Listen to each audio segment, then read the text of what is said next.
যা তোরা নিজেকে আমার জন্য হীরা নিয়ে আয়। আরে আমাদের কিছুই করার নেই, চলো এখান থেকে খুঁড়তে শুরু করি। ওয়াও, আমি তো একটা হীরা পেয়ে গেছি। আরে আমি তো একটা পাথর পেলাম, চলো এটাও রেখে দে। এইবার তোরা আরো নিচে গিয়ে হীরে খুঁজতে থাক। এবার আমি এইখানে খুঁজে দেখি। ওয়াও, আমি তো আরো একটা হীরা পেয়ে গেছি।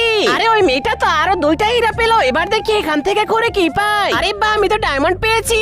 আরে এই শোনো, প্লিজ আমাকে একটা হীরা দাও, তাহলে আমি ঠিক হয়ে যাব। আরে আমি তোকে কেন হীরা দেবো, চল ভাগ এখান থেকে। আরে তুমি কি আমাকে একটা হীরা দিবে, তাহলে আমি ঠিক হয়ে যাব।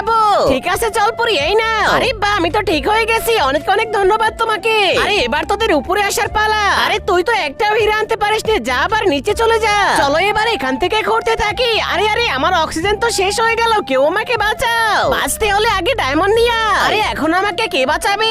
তুমি যদি এই মায়ের ছবিটাকে সুন্দর মনে করো, তাহলে তোমার সুন্দর হাত দিয়ে ভিডিওটিকে লাইক দিয়ে চ্যানেলটিকে সাবস্ক্রাইব করে দাও আর কমেন্ট বক্সে আই লাভ ইউ মা লিখে দাও। আরে এই তো আমি চলে এসেছি, আমি তোমাকে বাঁচাবো।